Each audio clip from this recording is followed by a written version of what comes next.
viernes por la tarde a las 7 de la tarde, pues bueno, pues probablemente hay muchas más cosas que hacer y habéis decidido estar aquí pues porque os interesa el tema y bueno, y para mí también es una oportunidad pues de hablar de cosas que me interesan y que compartimos, ¿no? Es cierto que con Carlos y con el grupo de aquí de Granada nos conocemos pues casi, llevamos ya un año y pico conociéndonos. Estuvimos el año pasado también en la marcha contra la base militar de Viator y bueno, nos hemos conocido un poco en estas cuestiones antimilitaristas, ¿no? Y al final es un lugar donde mucha gente estamos, aunque se nos vea más o menos, y que bueno, pues es necesario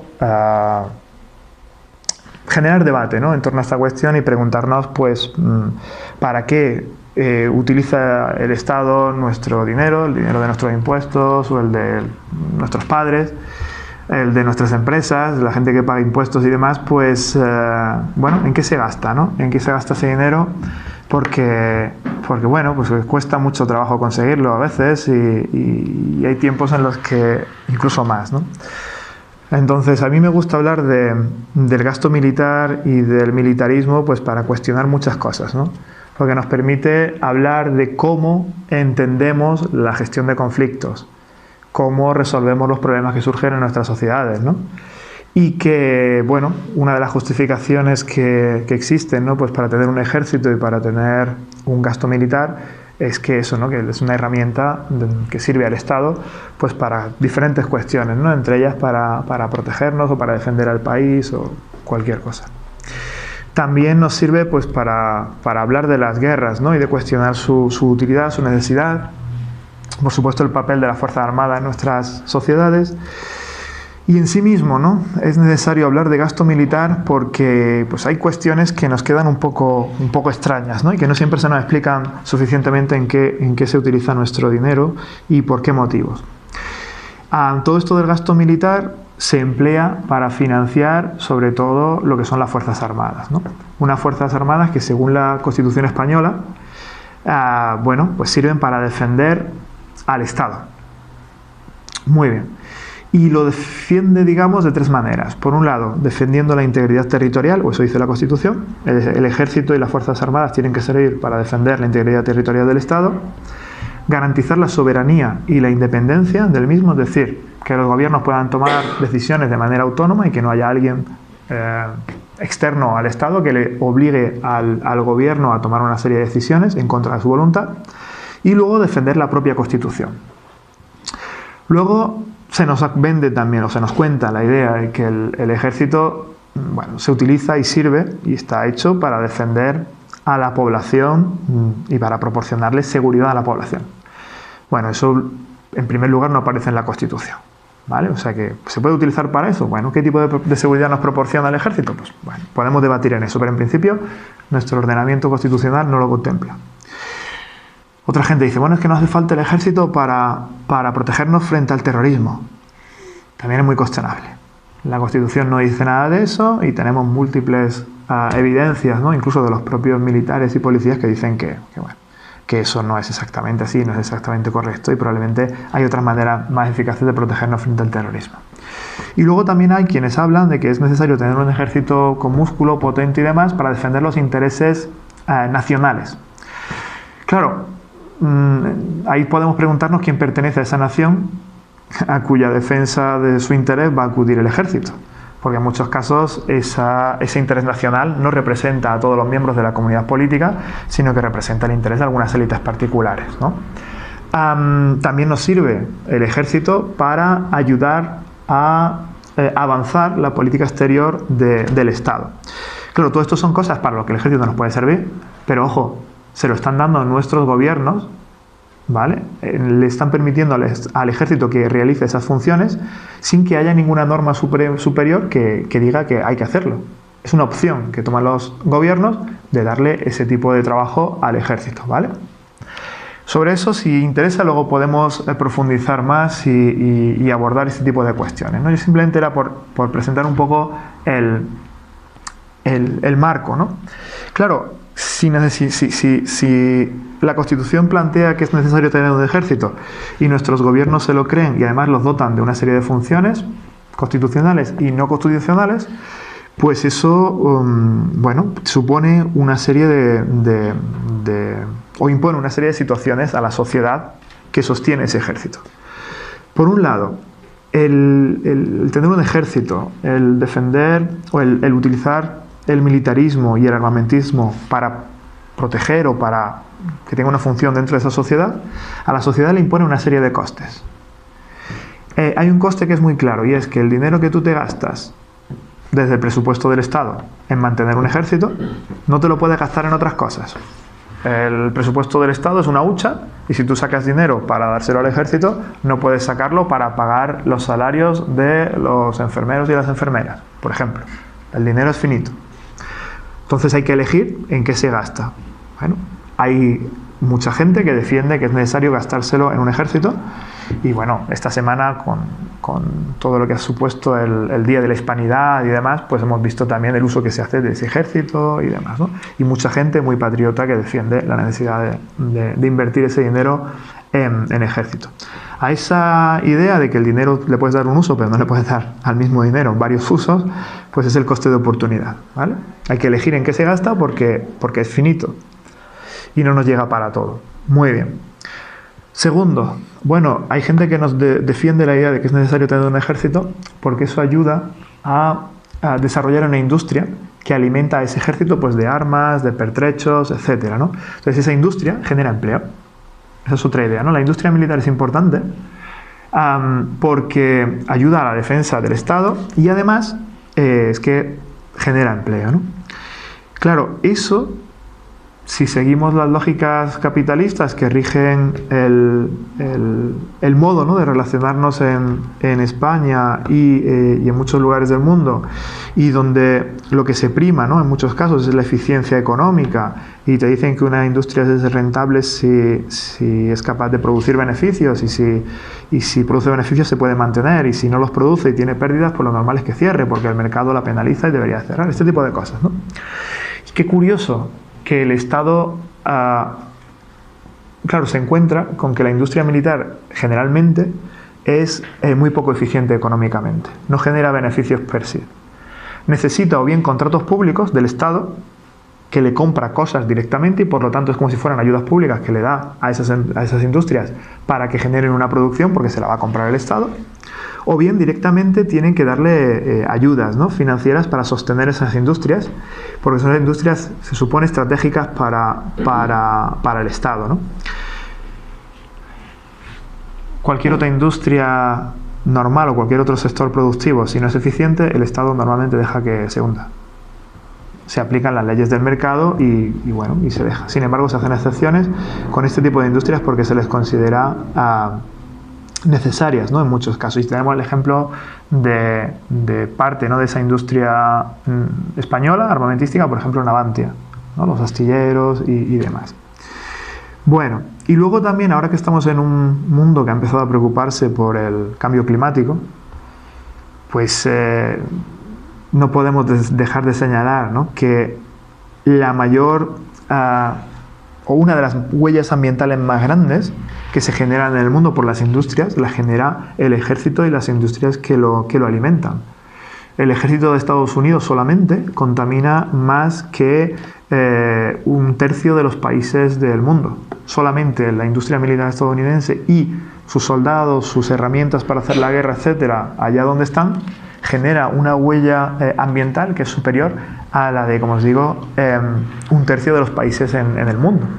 Con lo cual también es otra manera de cuestionar, ¿no?, el mantenimiento de ese tipo de herramientas y su utilidad, ¿no?, y el coste que supone para las sociedades mantener este tipo de herramientas, ¿no? También, si queréis, si os interesa, podemos profundizar en algunas de estas cuestiones. En lo que nos ha reunido aquí esta tarde, que es los últimos presupuestos generales del Estado español y las partidas presupuestarias dedicadas al gasto militar. Bueno, si acudimos al presupuesto militar en el Estado español, veremos que lo primero que nos va a llamar la atención es que está muy disperso en los presupuestos, ¿vale? Y hay que ir buscando dónde está el dinero, a qué se dedica, para ir sumando y al final hacer el cálculo del presupuesto. Porque el gasto militar no es equivalente al gasto del Ministerio de Defensa. El Ministerio de Defensa es una partida de ese gasto militar, muy importante, pero hay otro tanto de dinero, la mitad del presupuesto que se dedica a gasto militar, que no se incluye en el Ministerio de Defensa y que se puede rastrear a lo largo de otras partidas de gasto, ¿no? Si lo juntamos todo, vamos a encontrarnos con que este año se ha presupuestado para el 2023 un gasto de 27.617 millones de euros, ¿vale? Una cifra así tan grande pues nos puede decir poco, es decir, nos perdemos, ¿no? Cuando hablamos de tantos miles de millones, pues yo no sé cuántos millones de euros tenéis en el banco, pero yo no tengo ninguno, por lo tanto a mí todo lo que sea pasar de un millón ya me parece una barbaridad, ¿no?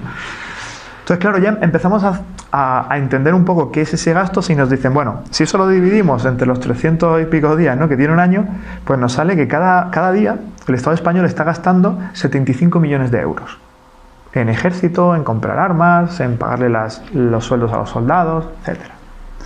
¿Eso es mucho o es poco? Pues para el presupuesto del año que viene, el 2023, eso supone que el Estado se gasta en ejército y en militarismo más del 2% del Producto Interior Bruto. Es decir, si calculamos cómo ese Producto Interior Bruto es el cálculo económico de la riqueza que genera en un año el país, el Estado invierte el 2% de esa riqueza en mantener el ejército. Eso, en el conjunto del presupuesto del Estado español, es, para el año 2023, 4,73%, que se dedica a eso. Y eso supone, para que ya lo veamos directamente en nuestro bolsillo, que si dividimos ese presupuesto total entre cada uno de los españoles y españolas que formamos parte del Estado español, nos encontramos que cada uno de nosotros, sin darnos cuenta de los impuestos que nos correspondería pagar, pues se utilizan 627 euros anuales en nuestro nombre para financiar el ejército. Son 627 euros que el Estado pone por cada uno de nosotros para financiar el ejército y que son extraídos, pues eso, de los impuestos que pagan las empresas, que pagan los autónomos y que pagamos, pues, los trabajadores, ¿no?, en general. ¿Eso nos lo explican? No. A nosotros nos van a decir que el presupuesto general del Estado español que invierte en gasto militar en el año 2023 es esta porción azul que veis ahí, que es el gasto del Ministerio de Defensa. Para el año que viene, el gasto del Ministerio de Defensa son 12.827 millones, menos de la mitad del total. ¿Por qué se hace eso? Pues porque los diferentes gobiernos que han ido pasando por Moncloa desde el año 78 han decidido que parte de ese gasto militar no lo van a computar o no lo van a asignar al Ministerio de Defensa. Es cierto que hay gastos que no son directamente computables al Ministerio de Defensa, como por ejemplo la Guardia Civil. La Guardia Civil es un cuerpo paramilitar. En teoría depende, y en la práctica, del Ministerio del Interior, no depende de Defensa y por lo tanto su gasto no va incluido dentro del Ministerio de Defensa. Sin embargo, siguiendo los criterios de contabilidad que establece la OTAN, para que todo el mundo sepa cómo hacer el cálculo de esto y todo el mundo sepa, los socios de la OTAN, lo que están gastando e invirtiendo en ejércitos y demás, la OTAN considera necesario y recomendable que ese gasto de los cuerpos paramilitares compute dentro del gasto militar. Bueno, otro gasto que tampoco se incluye, el del CNI. El del CNI tiene una parte también importante que es militar y que debería de computar como gasto militar y sin embargo no aparece incluido en esa partida. Pero vamos a cosas más raras, como por ejemplo un apartado en los presupuestos generales del Estado que se llama algo así como clases pasivas militares. Son las pensiones de los militares. Esas pensiones no entran dentro del apartado de la seguridad social o de donde se ubican el resto del pago de pensiones, sino que tienen una institución propia que gestiona ese dinero y que no la meten tampoco dentro del Ministerio de Defensa, ¿vale? Aparece aparte. ¿Qué más hay ahí? Pues por ejemplo, hay otro gasto también que se puede computar ahí, que es el de la inversión en investigación y desarrollo, pero militar. El Estado normalmente apoya a la ciencia y el desarrollo de nuevas tecnologías porque es importante para el desarrollo económico del país, el avance y todo esto. Entonces el mejorar la tecnología, inventar cosas nuevas y demás es bueno para la economía de un país y para el desarrollo de su sociedad. Bien, el problema es que el Estado incluye dentro de la misma bolsa de investigación y desarrollo lo que es el gasto para investigación civil y el gasto para investigación militar, ¿vale? Ese gasto para inversión y desarrollo militar para el año que viene está presupuestado en 1.600 millones de euros, ¿vale? Que también están fuera del Ministerio de Defensa, va por otro lado. ¿Qué más encontramos ahí? Pues encontramos con que hay una serie de instituciones, hay 3 en concreto instituciones, que están claramente vinculadas al Ministerio de Defensa, pero que se computan como organismos autónomos del Ministerio de Defensa. Uno es el Instituto Social de las Fuerzas Armadas. Otro es un Instituto de Tecnología Aeronáutica o algo así, ¿no?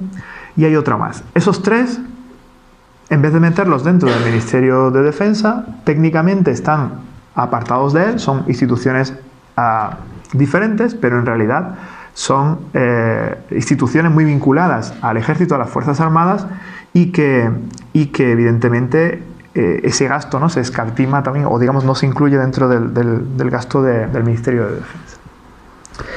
Hay más cosas, ¿no? Por ejemplo, las pensiones de guerra. Los militares que lucharon reciben pensiones. Tampoco entran ni dentro del gasto de las clases pasivas militares, ni tampoco dentro del régimen de la seguridad social, sino que van por otro lado. Es una parte pequeña, pero todavía se mantiene ahí. Entonces vamos sumando cosas que son gastos que han generado lo militar, pero que aparecen en otras partidas del presupuesto, no en el Ministerio de Defensa. Añadirle a eso 2 cosas más, que son muy relevantes y que tampoco se incluyen dentro. Una es que generalmente el Estado español mantiene operaciones militares en el extranjero. En algunos casos, siguiendo pues las directrices de algunas organizaciones internacionales, ¿no? Tipo ONU, que quiere organizar una misión para garantizar la paz y la seguridad, yo qué sé, como hicieron hace un tiempo en el Índico, en Somalia, para proteger a los barcos de la piratería y demás. Pero también hay otras misiones como son pues la vigilancia de las fronteras en el este, que es misión de la OTAN en Estonia, Lituania y en esa parte, y también hay soldados españoles desplegados por ahí. Esas misiones duran varios años y generalmente siempre España ha estado involucrada en este tipo de actividad. Sin embargo, eso nunca computa en los presupuestos. Las partidas que financian esas actividades siempre salen de gastos extraordinarios. Tampoco quedan reflejadas en el presupuesto dentro del Ministerio de Defensa, sino que a final de año se hacen los cálculos y cuando dicen, uy, no hemos gastado 1.500 millones más que iban destinados a este tipo de cosas, pues salen de una hucha de contingencia. Se utiliza para equilibrar el presupuesto. Y tampoco se recoge en el presupuesto, ¿no? Bueno, esto es más o menos esas partidas que os he estado diciendo, ¿no? Entonces, claro, el Ministerio de Defensa, como os decía antes, por sí mismo, sumándole los organismos estos autónomos del Ministerio de Defensa y el Centro Nacional de Inteligencia, suponen 14.453 millones de euros para el próximo año. 14.000. Eso es la mitad del presupuesto total. Aquí pone, a ver, ¿dónde lo pone por aquí? Para este año 26.000 millones y aquí 27.000. Este es el presupuesto total. Y 14.000 millones son la parte que corresponde a defensa, a esos institutos raros y al Centro Nacional de Inteligencia. El resto, ¿vale?, como os digo, pertenece a otras partidas. ¿Por qué se hace eso? Pues se hace de manera inocente, te pueden decir que se está haciendo porque son criterios de contabilidad y lo están contabilizando así.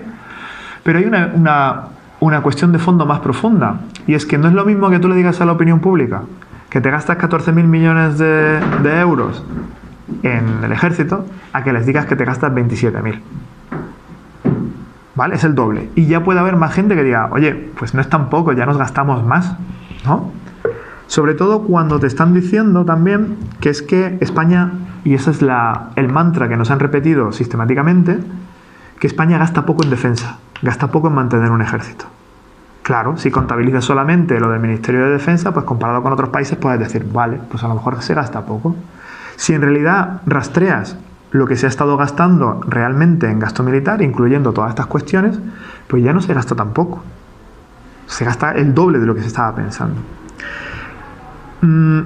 Hay quien también, como la gente del Centro de las, que es una organización que es una organización que se dedica un poco a hacer el rastreo a las cuestiones relacionadas con el comercio de armas, con el gasto militar, y también son antimilitaristas, pues ellos también incluyen la parte proporcional de la deuda que corresponde al gasto militar, ¿vale? Entonces, calculando todo, es como ellos llegan a la conclusión de que el gasto total del Estado son 27.000 millones.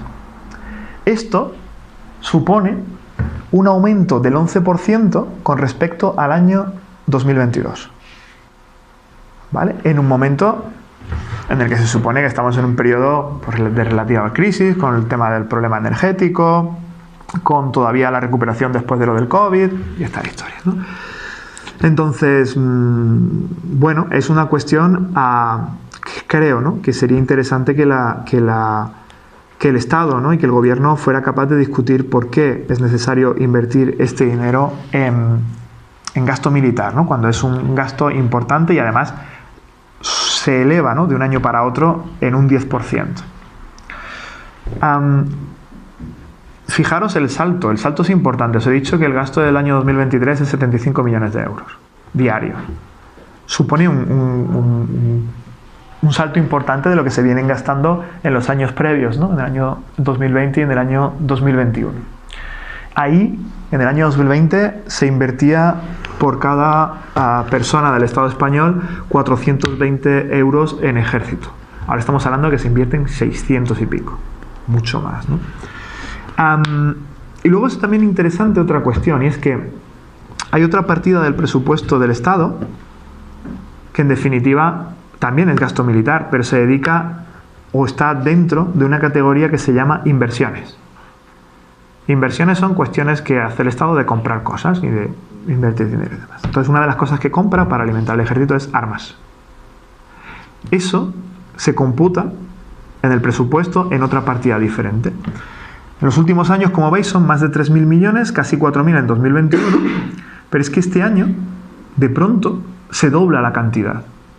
Y hay una serie de partidas presupuestarias para comprar armas, tipo barcos, tanques, aviones, este tipo de cosas, que lleva esto hasta 7.000 millones. Esos 7.000 millones suponen el 30% del total de inversiones que va a hacer el Estado.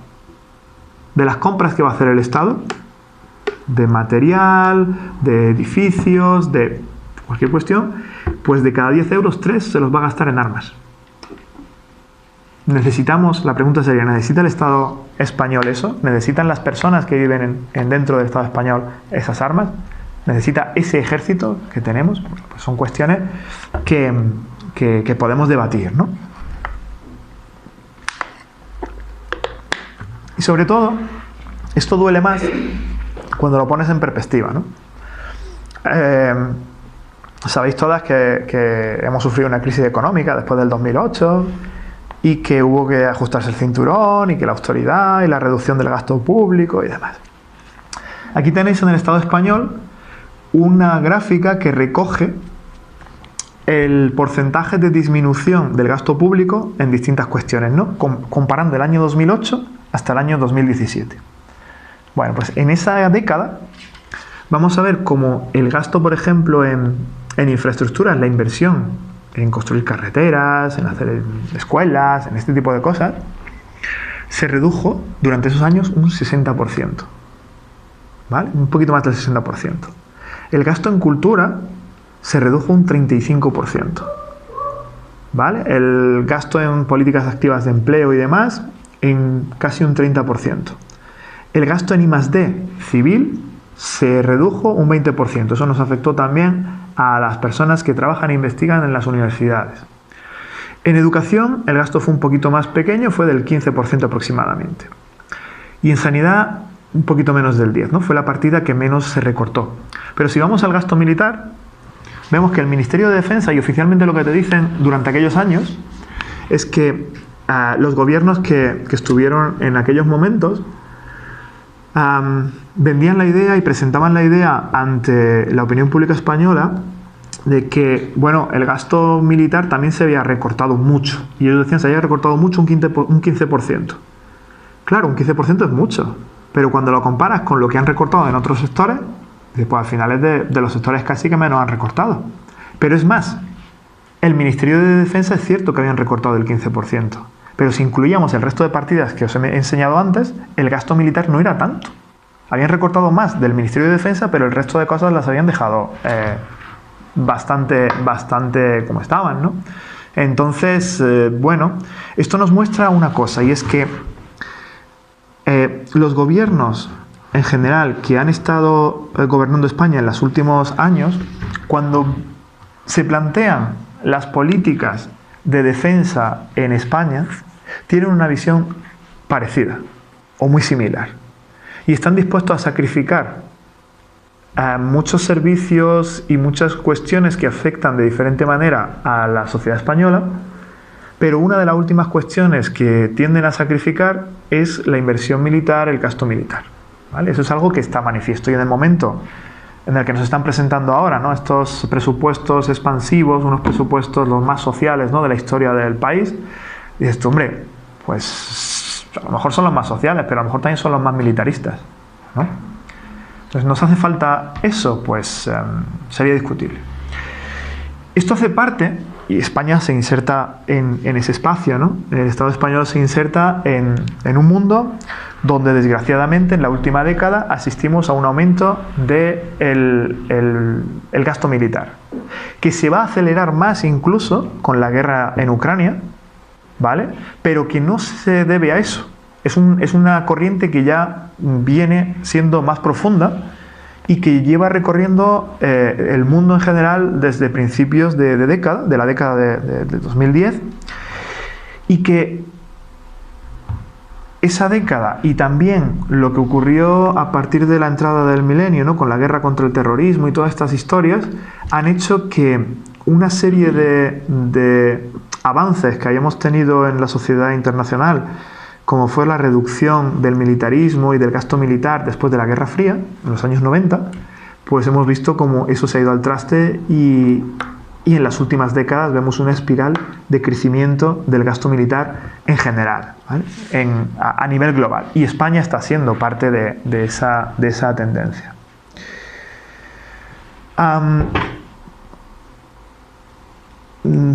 Sí, yo tengo aquí los datos del año 2021, ¿no? Para 2021 no sorprende, ¿no?, pues que Estados Unidos sea la principal potencia militar, y por lo tanto es la principal potencia que invierte en su ejército y que gasta muchísimo dinero, ¿no?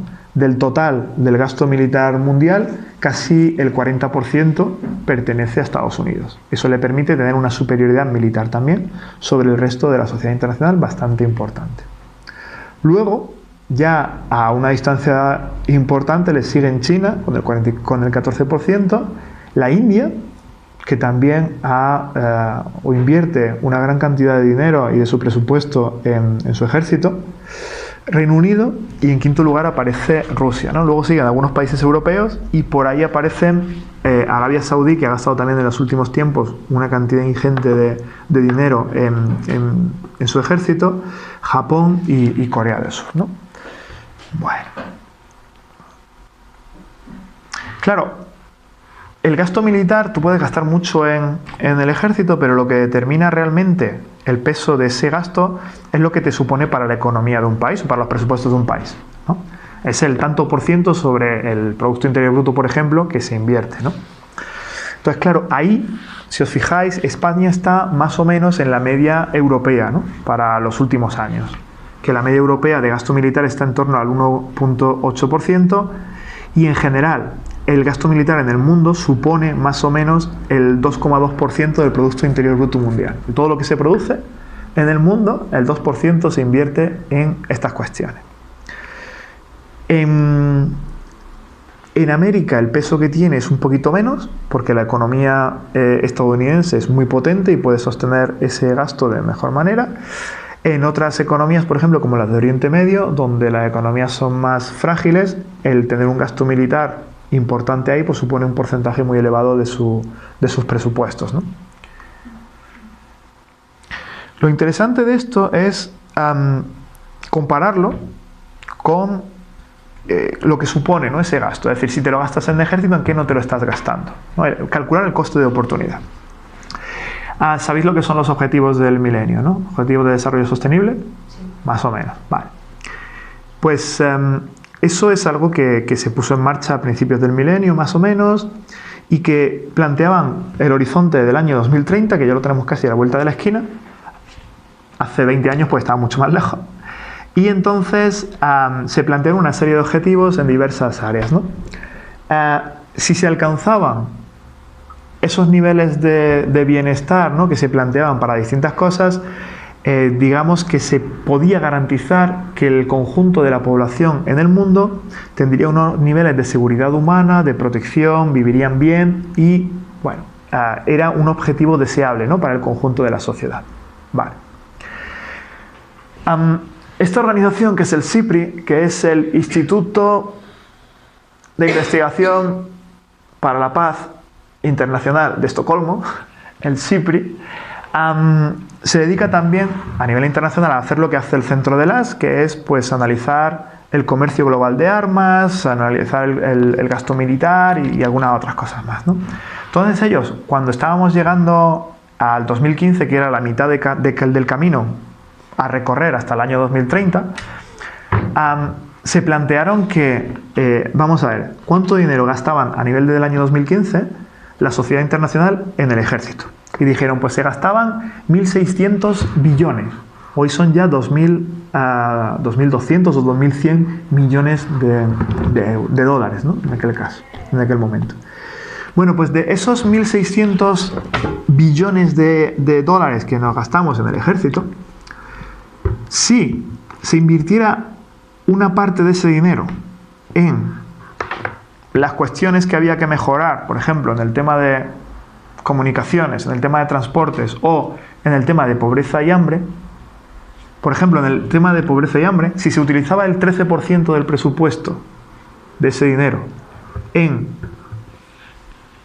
asegurar una soberanía alimentaria, en ayudar a que la gente fueran capaces de superar, ¿no?, esas condiciones que les llevaban al hambre, que genera unas situaciones de menor desigualdad y donde se aliviara también la pobreza a través de diferentes medidas, que es lo que planteaba Naciones Unidas cuando establecieron los objetivos del milenio. Es decir, si se invierte dinero en lo que dice Naciones Unidas, en 15 años, invirtiendo el 13% del gasto militar solamente en cuestiones relacionadas con pobreza y hambre, ese objetivo se alcanzaría y en el año 2030 no habría esos niveles de pobreza y de hambre y la gente viviría muchísimo mejor.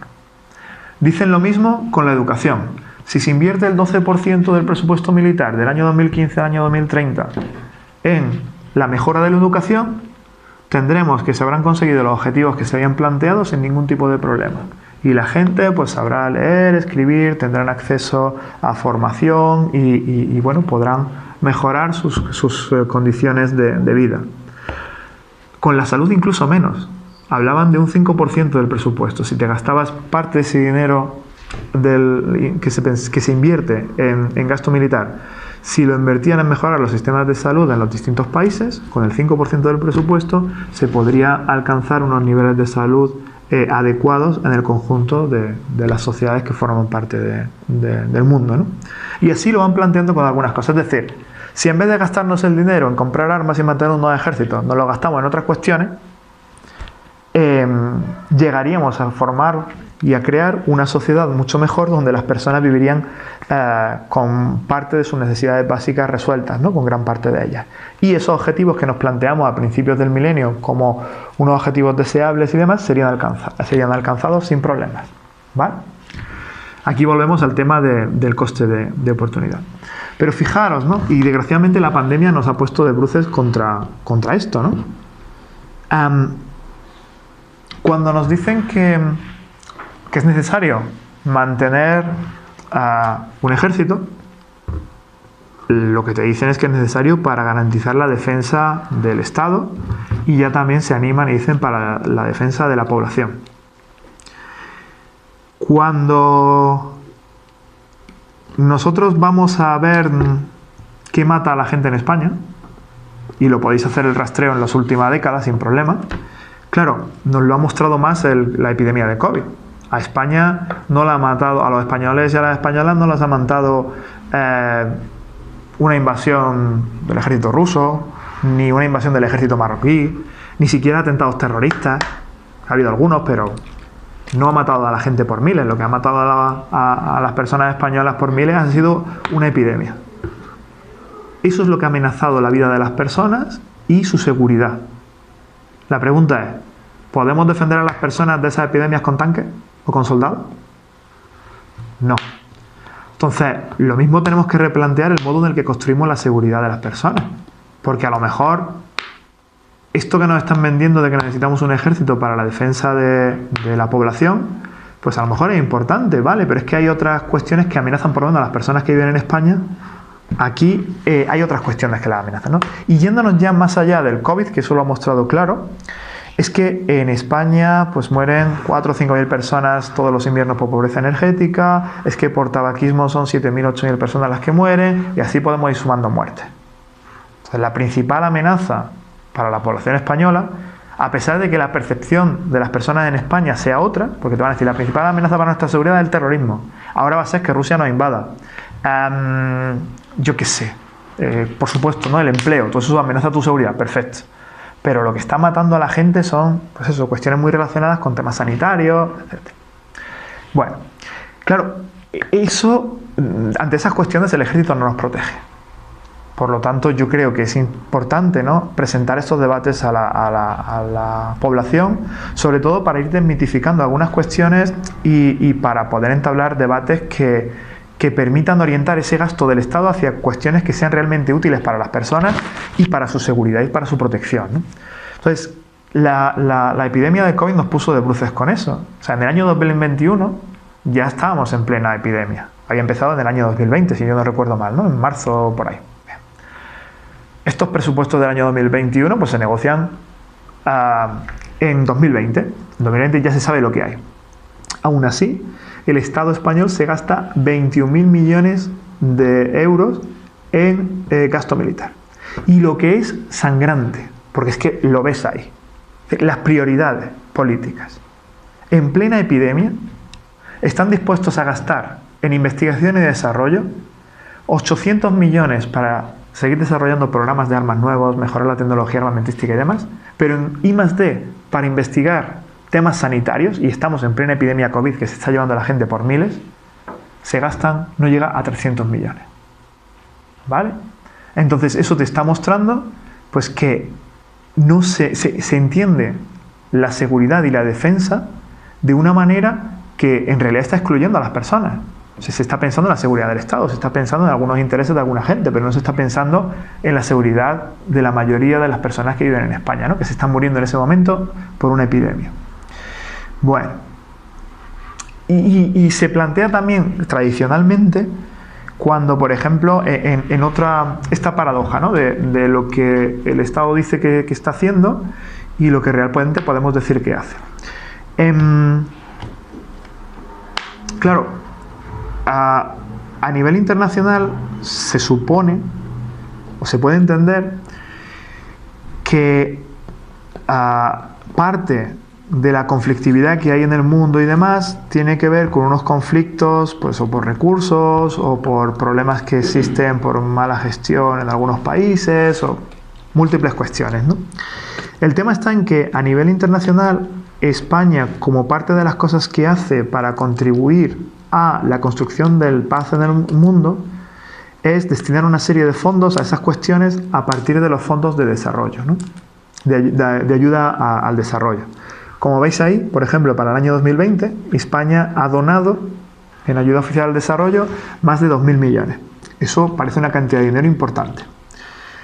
Claro, Si lo comparas con el dinero que se están gastando en comprar armas, eso es inversión de armas, los programas especiales de armamento, pues al final, claro, te deja un poco, o deja un poco en evidencia las prioridades de un gobierno que en ese momento es un gobierno socialista y se supone que de izquierdas, ¿no? Con Unidas Podemos también en el gobierno, ¿no?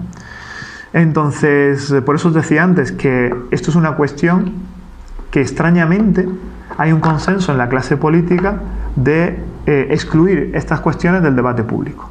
Porque en el momento en el que estas cuestiones entran en el debate público, la opinión pública cuando conoce que el gasto militar real en realidad no es solamente lo del Ministerio de Defensa, sino que es el doble, y cuando tú le planteas que es que, bueno, realmente párate, piensa, ¿qué te amenaza a ti a tu vida? ¿Te amenaza, pues eso, que te caiga una bomba que te mande Marruecos?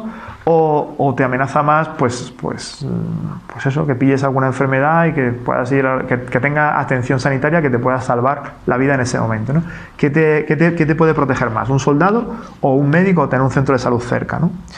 Bueno, pues esos son debates que se escatiman a la sociedad y que yo creo que son necesarios celebrar, ¿no?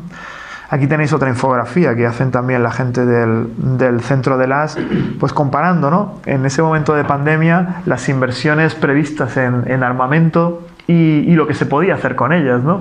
Pues el dinero que estaba presupuestado en una serie de años para adquirir unos cuantos, unas decenas de aviones del Eurofighter, pues estaba ya presupuestado para comprarlo en una serie de años, pues se podían construir 25 hospitales. Si te gastas el dinero en una cosa, pues no te lo puedes gastar en la otra, porque como hemos dicho, ¿no? Los recursos del Estado son finitos. Y bueno, y ahí se veía un poco las prioridades también del gobierno en ese momento. Claro, y el rollo de esto, y el problema de base de todo esto, es que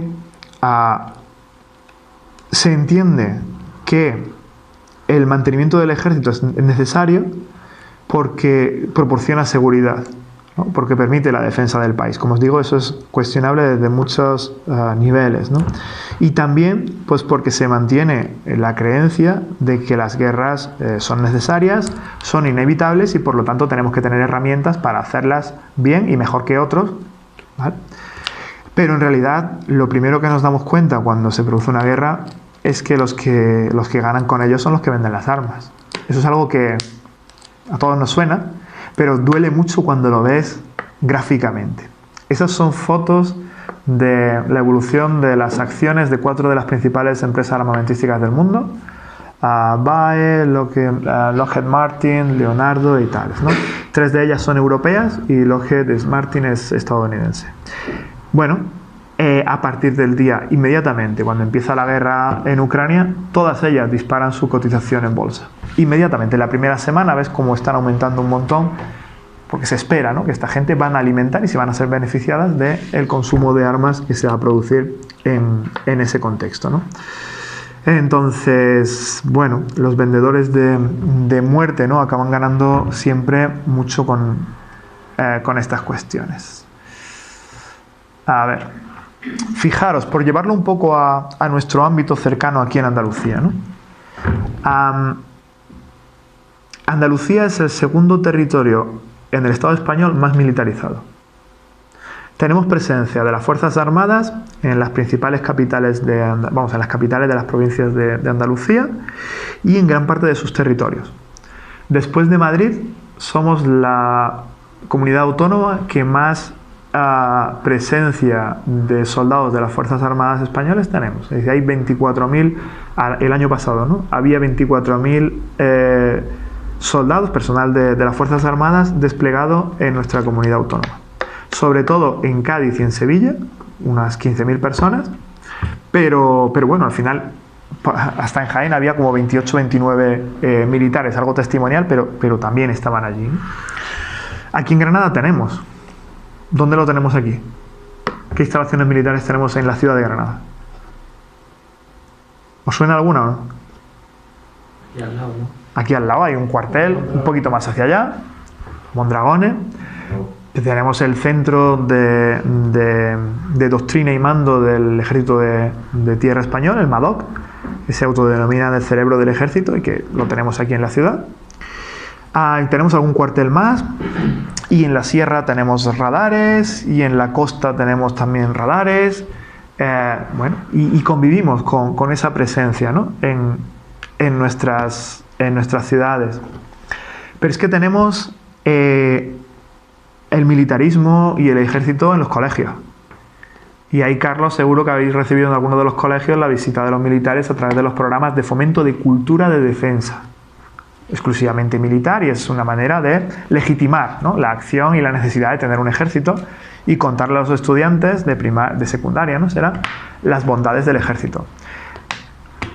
Acaban montándoles en algunos lugares también, pues parece parques temáticos para que les llevan allí algunos vehículos, algunos instrumentos, y los niños pueden utilizarlo como si fuera un parque de atracciones, eso, ¿no? Pero es que incluso en las universidades, ¿no? Nuestra universidad aquí en Granada tiene un convenio con el MADOC. Ahí le proporciona un espacio dentro de la universidad y le da una legitimidad también al MADOC. Y además hay un esfuerzo también porque las universidades contribuyan a esa investigación y desarrollo militar, ¿no? Es también bastante importante.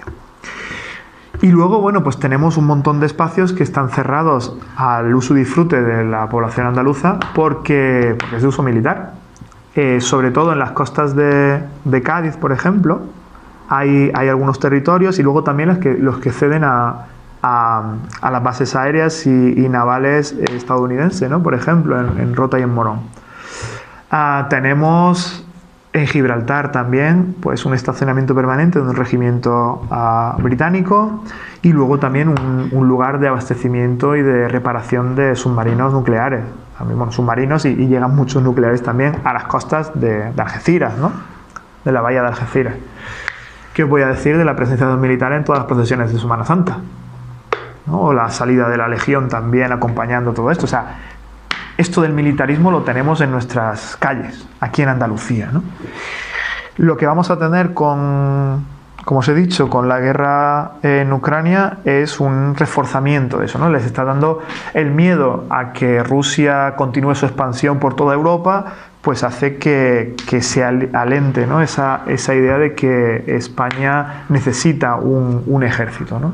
Y eso va a animar la presencia pues eso, ¿no?, del ejército en la vida cotidiana de las personas en Andalucía. Pero también hay otro componente en Andalucía importante, y es que también Andalucía es la segunda región española con mayor presencia de industria militar. O sea, la patronal de la industria militar en España reconoce que Andalucía cuenta con un montón de industrias militares, y que, bueno, pues vamos a encontrarnos el grupo Airbus, ¿no?, que produce aviones y partes de aviones para no solamente de transporte, sino también de otros componentes de aviones militares también, que tenemos factorías en Sevilla, los astilleros, ¿no?, de Navantia en Cádiz, que producen buques de guerra y que se les han vendido, por ejemplo, a Arabia Saudí. Tenemos también en Alcalá de Guadaira, ¿no?, pues una fábrica que hace vehículos blindados y demás, de General Dynamics. Indra también, que proporciona electrónica y tecnología de información, y está presente en 7 provincias. Y luego tenemos, pues, yo que sé, aquí en Granada tenemos una fábrica de explosivos y munición en el Fargue, que son 10 kilómetros, ¿no?, desde aquí, desde Granada. Esa fábrica alimenta en parte, pues, la guerra en Yemen, porque le está vendiendo armas a los saudíes, que recogen las armas ahí del Fargue en el puerto de Motril o en el puerto de Sagunto. Vienen, cargan sus armas, se las llevan a Arabia Saudí y hacen la guerra en Yemen, ¿no? Bueno, Andalucía hace parte de esto, tiene presencia del militarismo, el armamentismo es muy fuerte también aquí, y bueno, y la sociedad andaluza debería de tener una opinión al respecto y debería de manifestarse, ¿no? Desgraciadamente, yo creo que salía ahora una encuesta con el motivo del Día de la Hispanidad, ¿no?, sobre la voluntad de la población en el Estado español de defender al país. Claro, tal y como está formulada la pregunta y demás, se entiende que es una defensa militar, ¿no? Es decir, o sea, te jugarías la vida por el país, ¿no? Claro, la mitad de la población decía que no. O sea, que no entendía eso. Claro, hay quienes acusan a que esa mitad de las personas del Estado español pues son nacionalistas y son, pues eso, gente que no quiere contribuir al Estado español y que por tanto pues están en contra de su defensa incluso. Pero yo iría más allá, es que hay mucha gente que directamente no quiere participar en guerras y no entiende que su modelo de defensa y de protección frente a cualquier amenaza exterior pueda ser el uso o el participar en una guerra y el alimentar esas dinámicas y esas estrategias, ¿no? Pero bueno, ahí nos deja que hay una gran parte, probablemente la mayoría de la sociedad española, que no estaría dispuesta a matar o a hacer la guerra ni siquiera en caso de que las estuvieran invadiendo, ¿vale? Entonces, con eso quiero decir que más allá de que en los movimientos antimilitaristas, ¿no? Y lo vemos en las marchas, pues eso, a Viator, a Rota y demás, pues la participación es más minoritaria que años anteriores o décadas anteriores. Sí es cierto que yo creo que, aunque no sean activos militantes, sí que hay una parte, ¿no?, de la sociedad andaluza que está en contra de las guerras y que tampoco está dispuesta a seguir alimentando, ¿no?, la industria militar y el militarismo en el Estado. Problema, pues que está bastante desmovilizada y que también yo creo que falta un poco de concienciación y realmente de debatir estas cuestiones, ¿no?, y de la necesidad y el uso que se le da al ejército. Otra parte importante también de la presencia de esto, ¿no?, del militarismo y del armamentismo en Andalucía, por ejemplo, es a través de cómo nuestros ahorros o el de nuestras familias contribuyen a que se financien las industrias de armas, ¿vale? Aquí tenemos, por ejemplo, Unicaja, ¿no?, que en los últimos años ha dado créditos y ha financiado pues las industrias militares, pero también todos, el conjunto de los principales bancos, ¿no?, del Estado español que están aquí implantados en Andalucía también, pues nos encontramos con que financian más o menos la industria militar, ¿no? Bueno, un poco esto eran algunas de las reflexiones que yo había traído aquí para comentar con vosotros sobre esto del gasto militar en el Estado español. Y bueno, pues ahora si queréis podemos debatir, comentar, me podéis preguntar, y si os ha interesado alguna cuestión que yo no he aclarado o lo que sea, pues podemos seguir el hilo hacia donde nos lleve, ¿vale? Así que muchas gracias por vuestra atención y nada, quedo a vuestra disposición.